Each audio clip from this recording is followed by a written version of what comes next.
Let's start. चलिए, आज accounts का फर्स्ट क्लास है। जैसे फर्स्ट वीडियो में जब देखिएगा पार्ट में आपको बताया गया था कि अकाउंट्स के अंदर टॉपिक क्या क्या है। ये चैप्टर आपके 10 मार्क्स के, कितने मार्क्स चैप्टर है? 10 मार्क्स। मैंने फर्स्ट क्लास के इंट्रो में आपको समझाया था कि ब्रांच अकाउंट्स और डिपार्टमेंट अकाउंट में क्या अंतर होता है। ब्रांच का मतलब होता है कि जैसे मैंने कोई एक बिजनेस कर रहा हूँ तो मेरा जो हेड ऑफिस है, एचओ मतलब होता है हेड ऑफिस। हेड ऑफिस मतलब जो पहला दुकान मैंने खोला था, जहाँ से मैंने अपने बिजनेस की स्टार्टिंग किया था, उसको बोलते हैं हेड ऑफिस। उसके बाद मैंने जहाँ जहाँ अपना दुकान खोला उसको हम ब्रांच बोलते हैं। सबसे बड़ा एग्जाम्पल पढ़ो तुम्हारे इलाके का तिवारी ब्रदर्स, इसका हेड ऑफिस कहाँ है सर? सत्या पार्क में। वो आपका ही हेड ऑफिस है, बड़ा बाजार में हेड ऑफिस है। उसके बाद उसने अपना जब इसका और बड़ा बड़ा होने लगा तो कहीं अलग जगह कावाची खोल दिया है, फिर मानितला खोल दिया है, फिर हावड़ा साइड खोल दिया। इसके बाकी सब जो चीज़ वो उसके ब्रांच है। लेकिन हेड ऑफिस मतलब होता है वो जहाँ से सब कुछ कंट्रोल हो रहा है, जहाँ से शुरुआत हुई, जहाँ से सब कुछ कंट्रोल कर रहा है। और ब्रांच मतलब सबका अलग अलग, क्या सबने अलग हिसाब बनाता है कि नहीं? हाँ सर। तो ब्रांच अकाउंटिंग का मतलब क्या होता है जरा पढ़िएगा। मैंने जो आप लोगों को नोट्स दिया है उस नोट्स को पहले हाथ में रखिए और पढ़िए। पूरा मैंने थ्योरेटिकल प्रैक्टिकल सब कुछ है, मतलब शुरू से लास्ट तक का पूरा टॉपिक है। आपको 16 सम्स इसमें इलस्ट्रेशन सॉल्व है और फिर 15 अनसॉल्व है। उस सबको करेंगे तो लास्ट आपका टॉपिक खत्म हो जाएगा। सबसे आसान टॉपिक है। पढ़ते हैं क्या लिखा है, मीनिंग पढ़िए।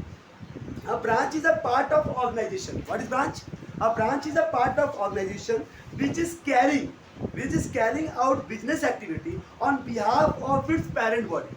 ब्रांच वो चीज होता है जो अपने पेरेंट बॉडी मतलब मेन जो हेड है उसके बिहाफ में जो बिजनेस कर रहा है उसको बोलते हैं ब्रांच। उसका मेन जो मालिक है उसके बिहाफ में जो मैं काम कर रहा हूँ उसको मैं कहता हूँ, मैं कौन हूँ? ब्रांच हूँ। ठीक है, ब्रांच है शाखा।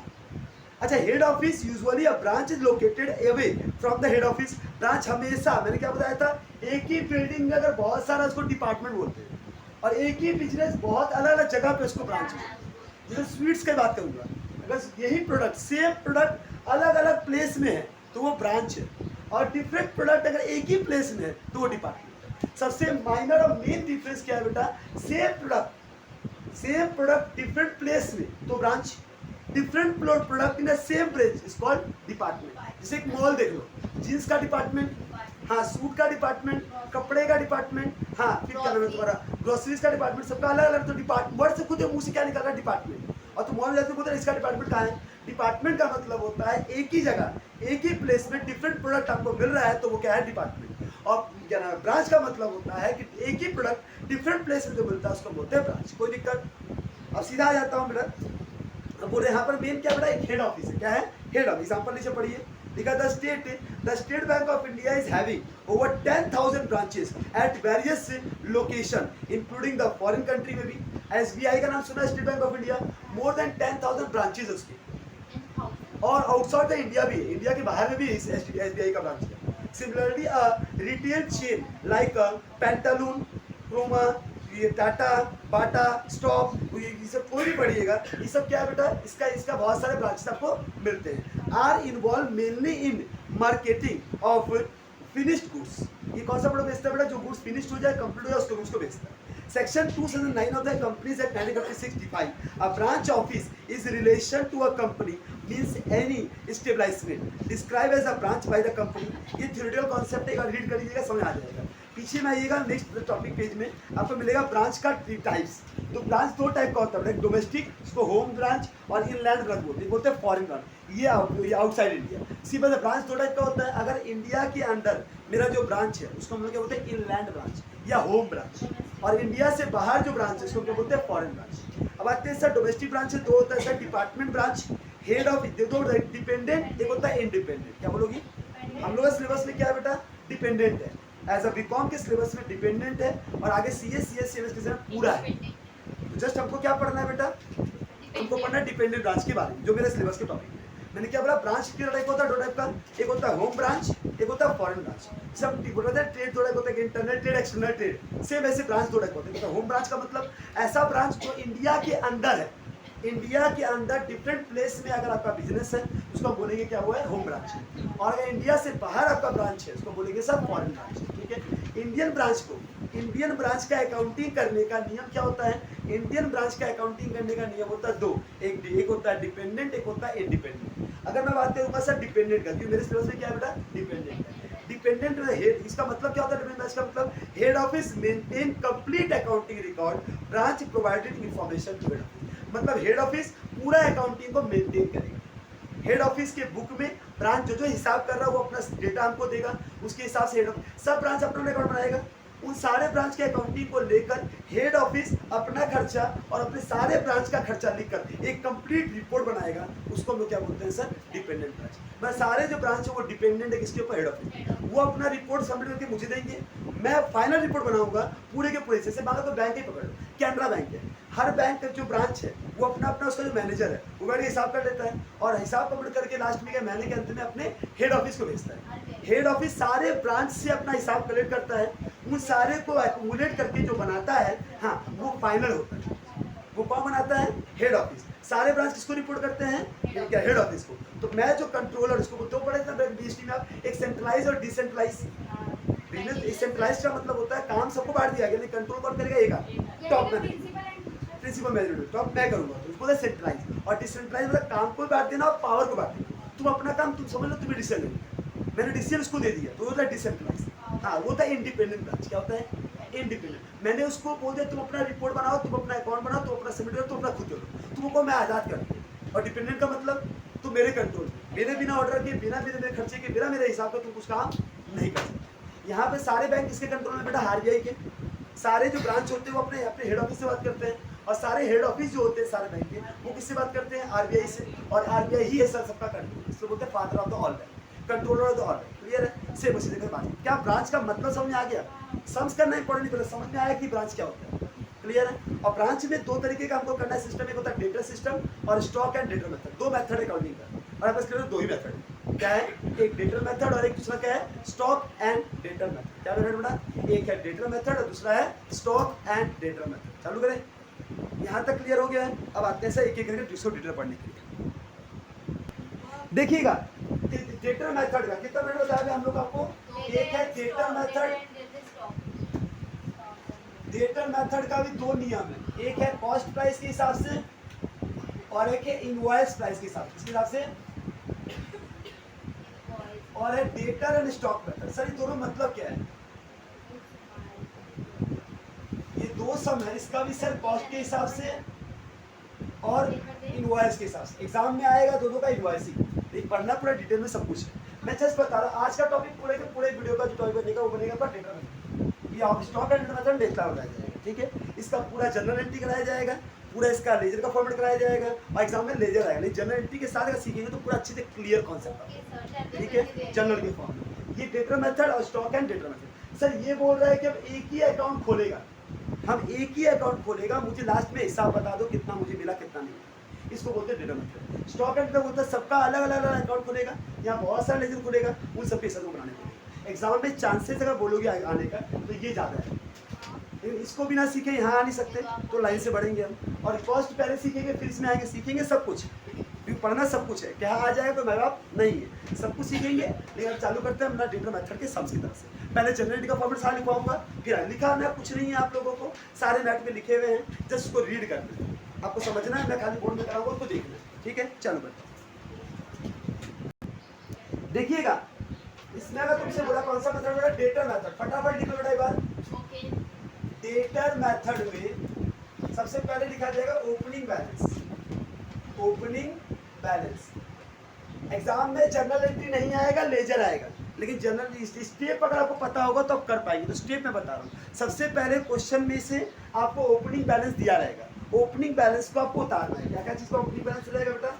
ओपनिंग बैलेंस रहेगा। आप खाली सबको मेरे को देखते रहिए, पेज नंबर आ जाइए 185, पेज 185 दिख रहा है, पेज में कहीं लिखा हुआ तो वहाँ आइएगा, लिखा है opening balance, branch assets, branch liability. कुछ करना नहीं है बेटा, आपको डेटर अकाउंट खुला है ना आपका? डेटर अकाउंट खुला है इन the books of head office, branch का डेटा अकाउंट खुला है। आप यहाँ टू बैलेंस शीट लिखते हैं ना, यहाँ पर जितना बैलेंस दिया हुआ है सबको यहाँ को उतारती जाती है, जिसका बैलेंस रहेगा ओपनिंग बैलेंस का पैसा यहाँ उतारती जाएगी, ठीक है? फिर बोला sir goods from the head office other branch और हेड ऑफिस सप्लायर। मुझे जस्ट बताइएगा ये मैं किसका बना रहा हूँ? ब्रांच का। मैं एक ब्रांच हूँ, मैं काकुराची वाला ब्रांच हूँ का। हेड ऑफिस कौन है सर? ये बबड़ा बाजार। उसने मुझे मिठाई सप्लाई किया, पहले जो मेरे पास ओपनिंग था मैं लिखते कि इतना माल पड़ा हुआ पिछली बार का मुझे माल, अभी हेड ऑफिस ने मुझे माल दिया है तो मेरे को रिसीव हुआ कि मेरे पास जा रहा है, मेरे पास आ रहा है, तो हम क्या लिखेगा, to goods receive from head office, goods receive from head office, यहाँ लिखा goods from head office other branch. अगर मान लो कोई दूसरा ब्रांच से भी हम कुछ माल ले रहे हैं तो भी मेरे पास आ रहा है, मेरे पास जहाँ से आए या मार्केट से हम खरीद रहे हैं तो भी आ रहा है, जो भी आएगा तो कहाँ जाएगा, यहाँ पर, तो क्या होगा, goods received from head office, ये वाला पैसा यहाँ आ जाएगा कि नहीं आ जाएगा, आएगा। फिर नंबर थर्ड क्या होगा बेटा, पहला निकला ओपनिंग बैलेंस बोला, फिर गुड्स लिखा है, goods from head office other branch head office suppliers, ये बोला इनवर्ड इनफ्लो हुआ। सर आउटवर्ड आउटफ्लो मतलब सर मैं अगर ब्रांच कुछ गुड्स या कोई सामान को हेड ऑफिस को रिटर्न कर रहा है या ब्रांच को रिटर्न कर रहा है, इतना माल दे दिया, इसमें कुछ माल डिफेक्ट रिटर्न कर दीजिए। सर जब गुड्स यहाँ आएगा तो रिटर्न कहाँ आएगा, यहाँ आएगा, by goods paid to head office, head office को मैंने क्या किया, गुड्स पेड कर दिया, दे दिया मैंने, ठीक है, ये आउटवर्ड है, क्या ये गुड्स, इसको पेड नहीं बोला, गुड्स सेंट बोलना, क्या बोला, ये देखा goods receive from head office, goods sent from head office, sent to head office, goods sent to head office.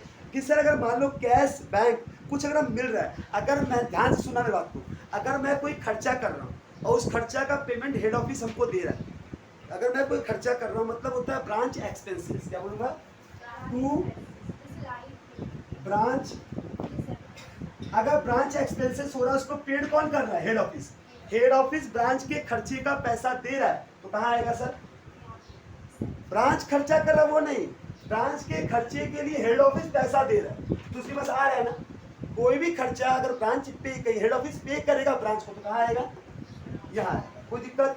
तो मेरा अभी तक तीन क्या बोला मैंने, सबसे पहला एंट्री था सर ओपनिंग, दूसरा था sir goods sent to branch, तीसरा था goods return to branch, goods sent by to branch to head office, और चौथा था ब्रांच एक्सपेंस। क्या चार एंट्री क्लियर हुआ। अगर मैं चार एंट्री का बात करूँ आपको करना क्या है, डेटर मेथड, डेटर मेथड में चार मेन एंट्री, पहले ओपनिंग बैलेंस का सब पैसा उठा दीजिए, टू बैलेंस भी बोल के, फिर आप गुड्स सेंट टू ब्रांच है वो अब यहाँ लिख दीजिएगा, गुड्स रिटर्न टू ब्रांच अगर होगा तो यहाँ लिख दीजिएगा, अगर ब्रांच हेड ऑफिस कुछ खर्चा दे रहा है तो यहाँ चला जाएगा। अब इसके बाद आइए टू हेड ऑफिस। अब सर क्वेश्चन, सर सब कुछ तो आप कर दिए, अब क्या सेल नहीं करिएगा क्या, माल तो बेचिए, अगर आप सेल करिएगा तो क्या लिखिए, बाई हेड ऑफिस, मैंने हेड ऑफिस को भेजा, सर क्या चीज, कैश से, क्या कैश से यहाँ आ जाएगा, मेरे को बताइएगा क्रेडिट सेल क्या मैं रिकॉर्ड करूंगा, हमको क्रेडिट सेल रिकॉर्ड नहीं करना, मैंने कितना रुपया हेड ऑफिस को दिया, मैंने जितना मैं कैश सेल किया था वो पैसा मैंने हेड ऑफिस को भेज दिया, और जो कलेक्शन फ्रॉम डेटर, क्या वर्ड बोला मैंने, collection from debtor, sir debtor से जो भी मुझे कलेक्शन, ध्यान से वर्ड समझना बेटा, कलेक्शन फ्रॉम डेटर को वेरी स्टार्ट कर लो, यही वाला फंसाएगा एग्जाम में, इसके लिए तो बहुत सारा बनाना पड़ेगा आपको। कलेक्शन फ्रॉम डेटा का डायरेक्ट दे दिया तो काम खत्म, नहीं दिया तो वो डेटर अकाउंट बनाना पड़ेगा, उस डेटर अकाउंट में सर ओपनिंग बीडी यहाँ लिखेंगे, सीडी यहाँ लिखेंगे, और अगर क्रेडिट सेल दे दिया तो क्रेडिट सेल हेड ऑफिस के ब्रांच के डेटर अकाउंट में नहीं आता है, क्योंकि मुझे यहाँ क्या मतलब है, कितना पैसा हमको डेटर से मिला हो बताइए, हमको इसमें और कोई खर्चा लिखना नहीं, तो मैंने बोला सर यहाँ पर क्रेडिट से लिखूंगा, अगर कुछ बैड डेट हो गया तो यहाँ जाएगा, अगर कोई डिस्काउंट अलाउड किया तो यहाँ जाएगा, सब कुछ करने के बाद यहाँ जो पैसा आएगा बैंक का, यही पैसा है सर कलेक्शन फ्रॉम डेटर, यही पैसा कहाँ चलाएगा सर, यहाँ चला जाएगा, कोई दिक्कत।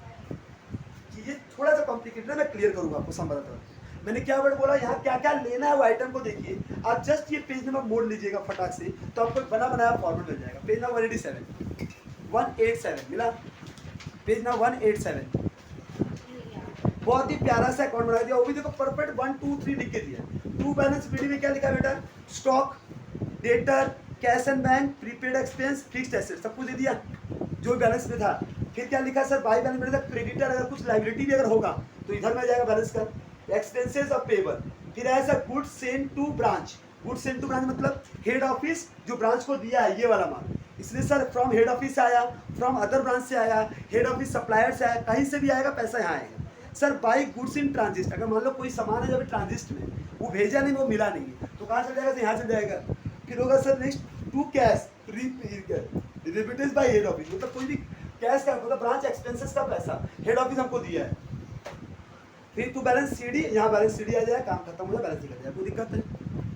अब जरा फटाक से पेन 188 माजिक सम करा देते हैं, अच्छा समझ आता जाएगा। अभी बड़ा कंफ्यूजन हो रहा होगा, बहुत कंफ्यूजन हो रहा होगा, ज़्यादा समझने की कोई जरूरत भी नहीं है आपको। आप सिंपल सा सम्स में क्या लिखा है जरा पढ़िएगा। एग्जाम्पल वन बहुत ही प्यारा सम्स है। क्वेश्चन क्या लिखा है पढ़िए। क्वेश्चन लिखा है ओपनिंग बैलेंस क्या दिया, PT cash state bank stock debtor goods supplied by the branch. आपको करेंगे क्या बेटा, आप सबसे पहले एक अकाउंट पूरा एक पन्ना उठाएंगे, इसमें पूरा ब्रांच अकाउंट बनाएंगे। क्या बनाएंगे? अच्छा, in the books of capital head office का नाम क्या है? Head office at Pune, Pune head office है, मुंबई ब्रांच है। डेबिट क्रेडिट पर्टिकुलर डेट बना date particular amount date particular amount, कोई दिक्कत? सबसे पहले क्या करेंगे बेटा, ओपनिंग बैलेंस दिया हुआ है, चुपचाप जाकर टू बैलेंस पीडी बोल के लिख दो। क्या क्या है सर?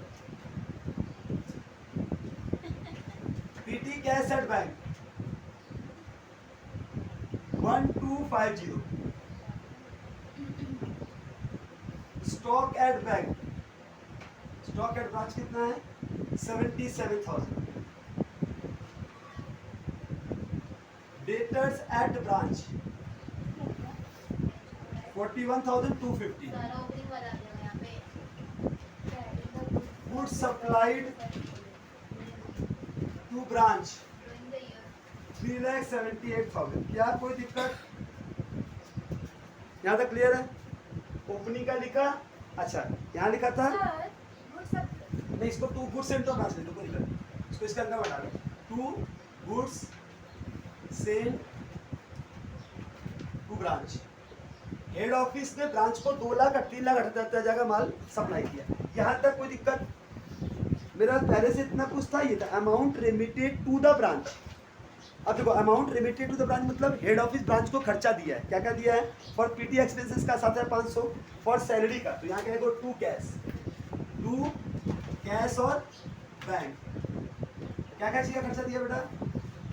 पीटी एक्सपेंसेस 7,500, सैलरी कितना है 18,500, रेंट और टैक्स कितना है 6,000। कोई दिक्कत? अब यहाँ पर क्या दिखा बेटा? क्लोजिंग दिया हुआ, क्लोजिंग बैलेंस जो जो दिया लाइन से करती जाना, ढूंढना मत कि मुझे पहले ये आइटम कहाँ मिल रहा है, जो लिखा उतारती जाओ। बाय बैलेंस सीडी क्या क्या है sir? Petty cash at bank 1,880, stock at branch 57,880, debtor at branch 1,26,150, discount allowed by the customer 1060। ठीक है, अब ये तीसरा हेडिंग है amount remitted bye the branch. अब ब्रांच पैसा दे रहा है हेड ऑफिस को, तो यहाँ आएगा कि यहाँ आएगा? हेड ऑफिस कुछ भी देता तो यहाँ आता है, और ब्रांच देता तो यहाँ आता है। क्या क्या है सर? बाई कैश और बैंक। क्या दे रहा है सर? कैश से, तो लिख दो कैश से कितना है सर? 26,250। ठीक है, रियलाइजेशन फ्रॉम द डेटर मतलब कलेक्शन फ्रॉम डेटर। क्या है? रियलाइजेशन फ्रॉम डेटर कितना? 4,10,350। क्या मेरा हिसाब कंप्लीट हो गया? क्योंकि हमने पहले बोला था बेटा एक ही आइटम आपको दिखाई डराएगा, वो नाम क्या है? ये वाला। अगर ये आपको नहीं दिया जाएगा तो उसको निकालने के लिए वर्किंग नोट बनाएंगे आप। Debtor account, opening debtor, closing debtor use करेंगे। ठीक, क्रेडिट से दिया है वो यूज करेंगे। बैड डेट है ना देना कुछ भी लिखा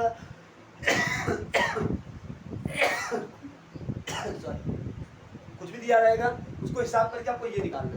ये दे दिया तो काम खत्म। अभी पहला समझ में कोई पोस्टिंग सिखाए, क्या ये पोस्टिंग में कोई दिक्कत है? चार्ट हो तो पोस्टिंग ही है सर। पहला पोस्टिंग है सर क्या नाम है? To balance BD. दूसरा पोस्टिंग है बाई बैलेंस बीडी सीडी। तीसरा पोस्टिंग है sir branch head office branch को कोई खर्चा दे रहा है। क्या लिखा? टू कैश और बैंक, मतलब यहाँ क्या हेडिंग था? यहाँ तक अमाउंट। इसका आपको जीरोक्स आपके पीडी लिंक में मिल जाएगा, इस डिस्क्रिप्शन के लिंक में जाइएगा तो पूरा पीडीएफ रहेगा, उसको वहाँ से निकाल लीजिएगा और उसके बाद सब बनाइएगा। मेरा सिंपल है, अमाउंट रेमिटेड टू ब्रांच का मतलब क्या होता है कि सब ब्रांच में सामान आ रहा है, ब्रांच में आ रहा है तो टू कैश ऑफ ब्रांच, और ब्रांच क्या लास्ट में क्या लिखा है, amount remitted bye the branch. अब ब्रांच दे रहा है, ब्रांच दे रहा है तो यहाँ जाएगा, ब्रांच को मिल रहा है तो यहाँ आएगा। बस इस चीज को कंप्लीट करके बैलेंस कर दीजिए, आंसर आ जाएगा। बैलेंस किए फटाफट। भाई बैलेंस का पैसा कहाँ जाएगा,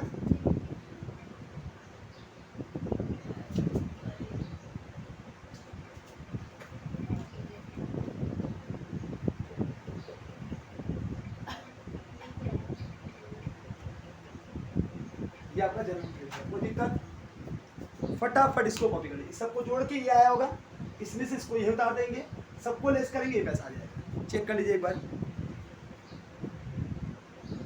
एक चीज देखिएगा बच्चा, डिस्काउंट अलाउड का जो ओपनिंग क्लोजिंग होता है वो होता ही नहीं है। डिस्काउंट अलाउड जो क्लोजिंग में दिया हुआ है आपका, वो डिस्काउंट अलाउड नहीं, जो अलाउड टू कस्टमर, कस्टमर को जब भी डिस्काउंट अलाउड करोगे वो डेटा में जाएगा, और डेट याद रखिए, बैड डेट डिस्काउंट अलाउड जो डेटा से रिलेटेड है वो कभी भी यहाँ पे ब्रांच में नहीं आने वाला। उसके लिए हमको खाली रिलेशन फ्रॉम डेटा के लिए चाहिए होता है, वो मेरे को दे दिया तो मेरे को काम ही नहीं, तो डिस्काउंट अलाउड यहाँ से हटा लेना।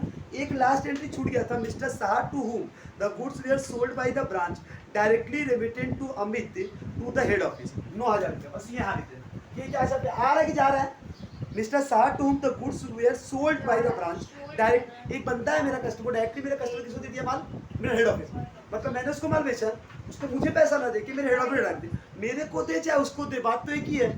मेरे पास कैश में नहीं आया तो यहाँ तो नहीं दूंगा ना मेरा, ये डायरेक्टली कस्टमर दिया है रेमिटेड। अच्छा मेरे पास देता तो हम भी इसको ही देता, हम भी तो ये डालता, हमको दिया नहीं तो यही देता, मैं डायरेक्टली देना हो जाए। अब बैलेंस का आंसर आ जाए, कोई दिक्कत, बाकी सब सही है। नंबर 2 में आइए फटाफट, इसको अगर हो गया तो बताइए हमको। क्वेश्चन नंबर 2 देखिएगा, सबसे सिंपल बोला, idea trader Mumbai open a branch at Delhi on 1 January, the following information available in respect to the branch of the year इतना, मतलब इस सम में दिया है सर ओपनिंग कुछ नहीं की, जस्ट अभी खुद दुकान खोला है, अभी बिजनेस चालू है तो ओपनिंग कुछ होगा नहीं, तो क्या बोला sir goods sale to branch, सबसे पहले क्या होगा टू, पहले क्या है बेटा दिल्ली ब्रांच, कौन सा ब्रांच चाहिए, दिल्ली ब्रांच है, और हेड ऑफिस क्या है मुंबई में, इन the books of Mumbai head branch, head office, तो टू क्या होगा goods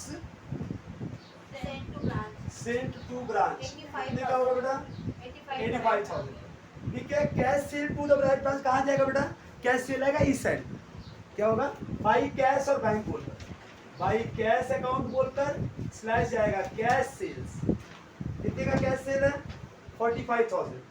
sir credit sale at branch record होगा नहीं, हमको क्या रिकॉर्ड होगा, कलेक्शन फ्रॉम डेटा रिकॉर्ड होगा, डेट से रिकॉर्ड नहीं होगा, इसके लिए हमको वर्किंग नोट जाना पड़ेगा, बनाना के तब आना पड़ेगा, ठीक है। छोड़ते हैं इसको, salary of the branch staff paid by head office, तो यहाँ लिखेंगे टू कैश, क्योंकि स्टाफ का पेमेंट कौन कर रहा है, हेड ऑफिस, जो खर्चे हेड ऑफिस करेगा वही रिकॉर्ड होगा, हेड ऑफिस को आता है वहां पे ब्रांच को आता है। Salary of the head office of the branch staff paid by head office, नहीं 16,500 sorry 16,500, office expense of the branch paid by head office, ठीक है सर, ऑफिस एक्सपेंसेस कितने का 12,000, cash remittance by branch to pay toward the PT expenses, cash remittance by branch through ये क्या है toward the PT, cash remittance to branch toward the, अच्छा cash remittance खुद मैंने किया, मैं खुद अगर कैश दे रहा हूँ ब्रांच को क्या करने के लिए, मैंने चाहिए for petty expenses to cash, petty expense कोई भी खर्चा होगा तो यही ना आएगा बेटा 6,000 रुपये का। फिर क्या है बेटा क्लोजिंग बैलेंस दे दिया, कहानी खत्म, by balance CD, PT cash कितना, जिसका ओपनिंग है उसका क्लोजिंग है कि चेक कर सकते हैं सब, petty cash to at branch कितने का 500 का, फिर कितने का डेटा 5,000, स्टॉक 27,000। अब सिंपल सा आपको बता बेटा कि यहाँ पर रेमिटेंस फ्रॉम डेटर कैसे आएगा, ये सारा खर्चा हो गया। अब सिंपल यहाँ तक कोई दिक्कत है? मैंने अभी तक सारा चीज पढ़ा, मैंने क्रेडिट सेल को छोड़ दिया बिना यहाँ पर रेमिटेंस फॉर क्रेडिटर हुए डेटा हुए, यहाँ कलेक्शन फॉर डेटा नहीं आता, एंट्री नहीं बनेगा। सबसे बड़ा सेल दो चीजें, कैश सेल है, क्रेडिट सेल। क्रेडिट सेल तो रिकॉर्ड करूंगा नहीं मैं क्या रिकॉर्ड करूंगा? Collection from debtor. डेटा कितना मिला ये हमको मालूम अभी नहीं मिला, तो हमको कहाँ जाएगा? Working note. तो आप यहाँ लिखिए वर्किंग नोट नंबर 1। आप लोग ये सम्स के लास्ट में लिखिएगा वर्किंग नोट 1। क्या बनाएंगे आप? Data account. क्या बनाएंगे? क्या सर ओपनिंग डेटा है आपका? बीडी कुछ नहीं है, लेकिन सीडी है। सीडी है 5000। क्रेडिट सेल कितने का बेटा? क्रेडिट सेल दिया ना सब में 75,000। क्या और कोई है? पैसा डूब गया, डिस्काउंट दे दिया, बिल रिसीवेबल हो गया, ऐसा कुछ हुआ डेटा के साथ? कुछ भी नहीं हुआ। तो इससे कितना हो जाएगा? 75 जाएगा। क्रेडिट सेल था, उसमें से 5 शेयर पे अभी तक डेटा बाकी है, तो कितना पेड किया होगा? 70,000। यही ना कलेक्शन फॉर डेटा होगा, क्योंकि मैंने अब मेरे पास ओपनिंग में कुछ था ही नहीं। 75 का मैंने उधार में माल बेचा और 5 के उसमें से 5,000 बचा हुआ भी देना, तो 70 आपने दे दिया होगा। तो क्या होगा? Collection from debtor 70,000। क्या कोई दिक्कत इसको समझने में? हम बोला एग्जाम में यही क्वेश्चन आएगा, यही दिक्कत खाली पैदा करेगा। अलग से वर्किंग नोट जाना है आपको, ओपनिंग बैलेंस बीडी यहाँ से डेटा छाप देना, यहाँ से डेटा छाप देना, और फिर ढूंढना बैड डेप्ट हुआ तो यहाँ लेस कर देना, डिस्काउंट हुआ यहाँ लेस कर देना, क्योंकि बैड डेप्ट डिस्काउंट इधर नहीं आएगा, डेटा में आएगा। आपको अलग से डेटा का बना के ही बनाना, ये एग्जाम में आ सकता है। अगर थोड़ा सिंपल देने का मन किया तो ऐसा देगा। पहला तो पूरी बकवास था, पूरा उतार दिया था। सेकंड वाले में थोड़ा सा गेम खेला, तो यहाँ पर हमको क्रेडिट सेल दे दिया, और क्रेडिट सेल छाप मत देना कि यहाँ मुझे क्या चाहिए? Collection from. और कोई आइटम में चेंजेस है? सेम टू जो पीछे सब से छापा। ओपनिंग नहीं है तो नहीं लिखा, गुड सेल फ्रॉम ब्रांच होगा ही। 3 आइटम तो मेन है सर, ये आपका होना कि ब्रांच जब तक उसको माल नहीं दिया बेचेगा क्या पता? हाँ, और ये बेच के उसको पैसा नहीं दिया तो फायदा क्या है? और ब्रांच सारे खर्चे को पेड करेगा, और या ये खुद पे करेगा, ये अपना खर्चा देगा, ये अपना खर्चा देगा, तू कैश बोल के जाएगा। अगर ब्रांच देगा तो ब्रांच एक्सपेंस बोल के जाएगा। हाँ है ना? सिंपल सा बात है। यहाँ तक है, इसको बैलेंस कर लीजिए एक बार। इसको वर्किंग नोट है बेटा, ये कोई एंट्री नहीं है, ये वर्किंग नोट है, अलग से रखिएगा। 1 लाख एक बार चेक कर लीजिएगा सब कोई। 1,47,500, 1,47,500। तू चल जाए जनरल पीएल, कैसे जाएगा? जनरल पीएल कहाँ चल जाएगा बेटा? 28,000। क्या ये आया? आप लोगों का मैच किया? चेक करिए एक बार। मेरे हिसाब से मैच कर गया होगा। ये मैच किया तो हाँ बोलिए, फिर मैं आगे बढ़ता हूँ। देखिए भैया, नंबर 3 पढ़िए। From the following particular related to the Ahmedabad branch. Branch का नाम क्या है बेटा? और हेड ऑफिस कहाँ है बेटा? मुंबई। पर ओपनिंग बैलेंस क्या दिया बेटा? Opening balance to balance petty cash expense, cash at branch. Petty cash कितने का बेटा? 450। स्टॉक कितने का है? 22,500 का। और डेटा कितने का है? 45,000। कोई दिक्कत? ट्रांजेक्शन ड्यूरिंग द ईयर कितना है? गुड्स सेंट टू ब्रांच, तो यहाँ जाएगा to goods sent to branch, 3,78,000। Goods return by the branch कहाँ जाएगा सर? यहाँ पर थोड़ा देख बेटा, यहाँ कैश सेल क्रेडिट सेल के लिए छोड़ना, कलेक्शन हो रही है, इसके लिए थोड़ा नीचे लिखना। By goods return by the branch कितने का? 3,000 का। सर रेमिटेंस टू ब्रांच मतलब आ गया, ब्रांच से पैसा आया तो बाई कैश। क्या क्या ब्रांच रिमिट किया? Cash sale 90,000। Collection from well done sir, दे दिया, मजा आ गया, अब मेरे को मेहनत नहीं करना पड़ेगा। Collection from debtor 3,15,000। अब तुम लोग जैसे बच्चे को कंफ्यूज करने के लिए क्रेडिट सेल दे दिया, जब मेरे को काम ही नहीं है, मेरे को उसका जरूरत ही नहीं है, वो खाली तुमको दिया है, कहीं तुम घुसड़ दोगे कहीं इसको, एग्जामिनर इसको ढूंढते ऐसे काटेगा, 0 मार्क्स। इतना बुद्धि होना चाहिए कलेक्शन फ्रॉम डेटर और क्रेडिट सेल में से कौन सा पार्ट लेना है, इतना बता दिया आप लोग। कलेक्शन फ्रॉम डेटर लेना, क्रेडिट सेल लेना ही नहीं। जब कलेक्शन फ्रॉम डेटर दे दिया फिर मुझे कुछ सोचना भी नहीं है, मुझे अलग से डेटा का बनाना भी नहीं है, मेरा काम हो गया, मेरा काम हो गया। आगे बढ़ते हैं सर। क्रेडिट सेल कंफ्यूज के लिए sir, cheque sale to branch. अब ब्रांच कुछ पैसा दिया है तो टू कैश क्या दिया? ब्रांच पैसा भैया, सैलरी 13,500 का। Sir rent 2,250। 2,250 का। PT cash 1,650। अब ये क्लोजिंग बोल रहा है by balance CD. PT cash कितने का बेटा? 300। स्टॉक कितने का है? 37 लाख। अच्छा सर इतना आसान था तो दिए क्यों आप? एक क्वेश्चन बेटा, जब क्वेश्चन नंबर 3 है तो 2 से तो कुछ टेढ़ा होगा ही, कॉमन सेंस की बात है। ये बुद्धिमानी सोचना होगा कितना सस्ता दिया मैंने इसलिए दिया है कि इसमें कुछ है सर। क्या है? आप एक चीज देखिएगा, ओपनिंग में आपको 3 तो बैलेंस है, तो क्लोजिंग में 3 बैलेंस कहाँ है सर? ओपनिंग पीटी कैश है, क्लोजिंग पीटी कैश मिल गया। ओपनिंग स्टॉक क्लोजिंग स्टॉक मिल गया। ओपनिंग डेटा क्लोजिंग डेटा है ही नहीं, और बिना क्लोजिंग डेटा का सब खत्म हो गई। सर जीरो कैसे हो सकता है? सर क्रेडिट सेल इसलिए दिया था कि वर्किंग नोट जाइए क्लोजिंग डेटा निकालिए, वो आपको ऐसे भी क्वेश्चन करेगा, सब कुछ दे दिया।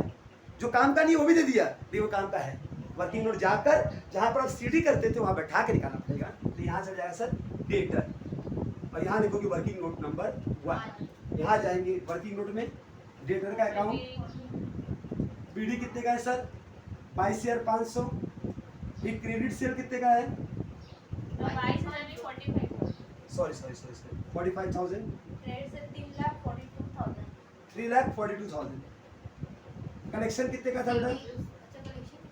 बाई कैश कलेक्शन देखो 3,15,000। और कोई बैठे कुछ बोला इसमें? सीडी तो निकालना है, छोड़ो सबको। 72,000 आ जाएगा। कितना आ जाएगा? 3,87,000। बस ये सीडी का 72 लिख दूंगा और उसको बैलेंस कर दूंगा। देखो हर सब में कुछ नया है, ये नहीं कि मैं रिपीट क्वेश्चन दिया, उसके लिए मैंने 15 क्वेश्चन अलग से दिया लास्ट में सॉल्व प्रैक्टिस के लिए, वो आप लेकिन मेरे जो 16 सम दिया गया है हर सब में कुछ नया है, और एग्जाम में वही सारे को प्रैक्टिस करना है। ये 1 by 1 कीजिएगा तो सब समझ जाएगा, उसको स्किप मत मारिएगा। कितना होगा बेटा इसका? क्या ये समझ में आया जो मैंने बोला?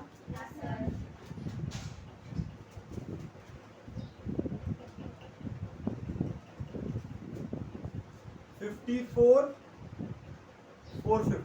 एक बार चेक कर लो क्या कुछ छूटा है कि नहीं छूटा।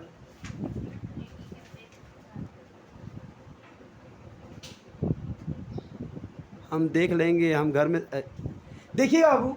अब आते हैं सर डेटर मेथड का। डेटर इतने सम से, अब डेटर मेथड बोला डेटर मेथड गुड्स एंड अगर कोई भी गुड्स इनवॉइस में होगा इन the books of head office, unloading from the opening stock, कोई भी ओपनिंग स्टॉक का अगर अनलोडिंग करना होगा उसको तुमको कहाँ लिखते थे हम लोग? स्टॉक रिजर्व बोल। क्या बोले लिखेंगे? जनरेटिव पास करो उसका, लिखो स्टॉक रिजर्व।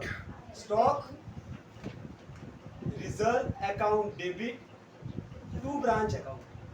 मतलब आपको रिकॉर्ड कहाँ करना है बेटा? ये ब्रांच अकाउंट है आपका, अगर टू बैलेंस बीडी है, इसमें कोई भी पैसा यहाँ लिखा है, इसका अनलोडिंग कहाँ जाएगा सर? यहाँ पर क्या बोल के जाएगा? Stock reserve. समझ आया? जैसे हम लोग कंसाइनमेंट में करते हैं सेम टू सेम, यहाँ पर जो भी लिखेंगे इसका लोडिंग यहाँ आएगा, यहाँ का लोडिंग यहाँ आएगा। तो ओपनिंग स्टॉक में अगर कोई भी अनलोडिंग हुआ जनरेट का stock reserve to branch, branch में बाय स्टॉक रिजर्व, ये लिखना होगा। अगर सेकंड से किसका अनलोडिंग होता है सर? एक ओपनिंग स्टॉक का होता है unloading from goods sent to branch, unloading from goods sent to branch. तो क्या हो जाएगा? Goods sent to branch account to branch account. तो सिर्फ क्वेश्चन है sir goods sent to branch कहाँ जाता है? यहाँ लिखता हो ना, उसका अनलोडिंग कहाँ जाएगा? क्या बोल के जाएगा? Goods sent to branch. Bracket में क्या लिखेंगे? लोडिंग। डाउट है sir? Goods sent to branch का इधर भी लिखेंगे goods sent to branch. Stock का यहाँ का स्टॉक है तो यहाँ करेंगे स्टॉक रिजर्व। इसका लोडिंग गुड्स सेंट क्या बोल ब्रैकेट में लोडिंग बोल देना, यहाँ पे देना। ठीक है, कैसे निकालेंगे बताएगा फिर। तीसरा किसका होता है बेटा? Unloading from closing stock. अगर क्लोजिंग स्टॉक का अनलोडिंग है तो क्या जाएगा sir? Branch account debit to stock reserve.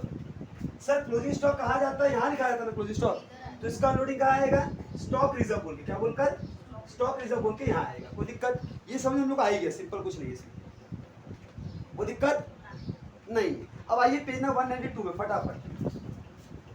Sir markup loading on the cost price और including the invoice price computation कैसे करते हैं हम लोग। सबसे पहले एग्जांपल आप 4 दिया है, लोडिंग क्या लिखा बेटा, लोडिंग दिया 20% on cost price. Cost price कितना 50।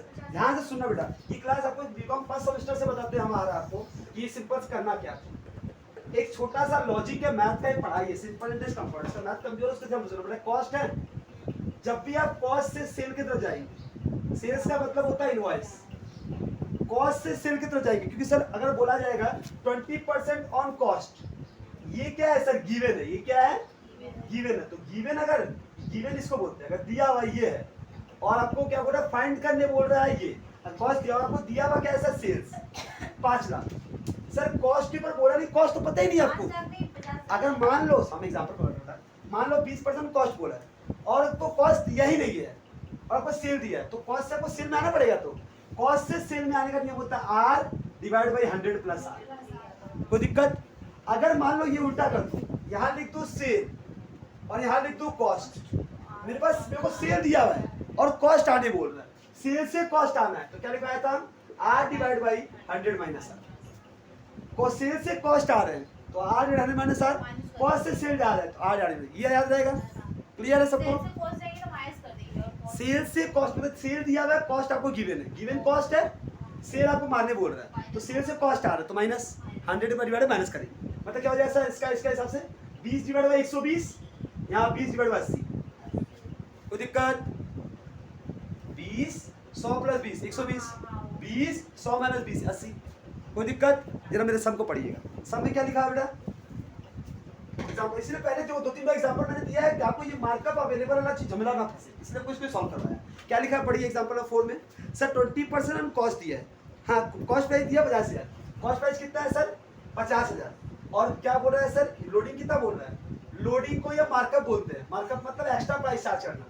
अच्छा लोडिंग का मतलब क्या समझ आया बेटा, मैंने तुमको बोला, मैंने 20-50 का तुम माल दिया, मैंने बोला 50 से मत बेचना, तुम रिकॉर्डिंग इसको करना 60 में, कि लोड रखना, ऊपर रखना, मार्कअप करना। हम मार्क के नीचे किए ही नहीं आपको। लोडिंग 20% ऑन कॉस्ट बोला, सर कॉस्ट बोला और कॉस्ट दिया, सीधा मार दो,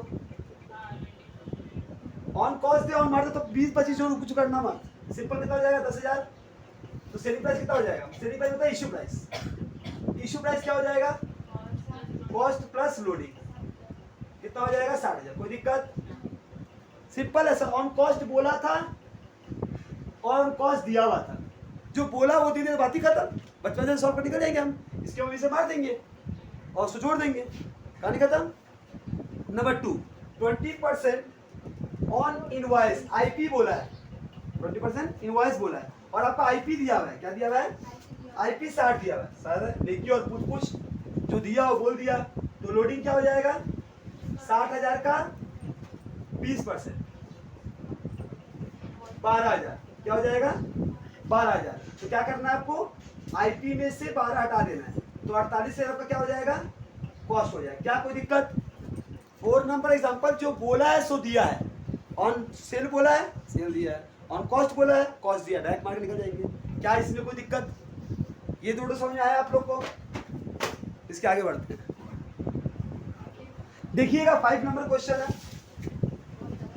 बोल रहा है देखो लोडिंग कितना बोला है 10% ऑन आईपी और आईपी इशू प्राइस, इसमें आपको कॉस्ट प्राइस दिया हुआ, कितना दिया कॉस्ट प्राइस 90,000। अच्छा ध्यान से बेटा, कॉस्ट दिया 90 और लोडिंग बोला आईपी के ऊपर, आपको आईपी बोला है और आपका आईपी दिया हुआ है नहीं, तो आपको आईपी से सीपी में जाना है, आप ऊपर जाएंगे नीचे जा रहे हैं, नीचे जा रहे हैं मतलब माइनस, तो क्या लिखेंगे 100, क्या नाम है ऊपर लिखेंगे 10/90 इंटू 90,000, तो कितना हो जाएगा 10,000। 10,000 क्या लोडिंग हो गया और ये क्या नाम तुम्हारा आईपी कितना हो जाएगा 90,000 प्लस 10,000 कितना होता है 1 लाख। कोई दिक्कत है। हम क्या कह रहा था, ये आईपी है और ये क्या दिया हुआ है सीपी, आईपी से सीपी जा रहा है तो माइनस करेंगे, कर दिया आंसर। अगला पढ़ो, अगला पढ़ो। 20% और आईपी बोला है, 20% और आईपी बोला है, ठीक है, और दिया हुआ क्या है बेटा, आपको आईपी दिया हुआ है 1/5, अच्छा 5 आईपी बोला है, दिया हुआ क्या है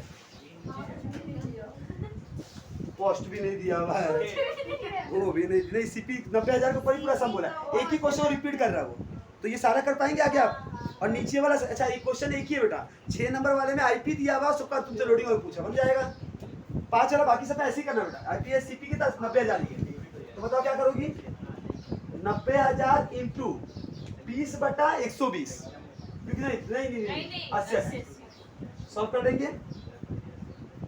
बोलिए नेक्स्ट वाला भी वही है, 90,000 इंटू 25/75, 25/75, फिर 33.33 बाई 33.33 माइनस करने वाला, 100 माइनस करके तो हो जाएगा। और नीचे में क्या करोगे, अगले में से वाले में सबको ऐड कर दो, 100 प्लस कर दो, कोई दिक्कत।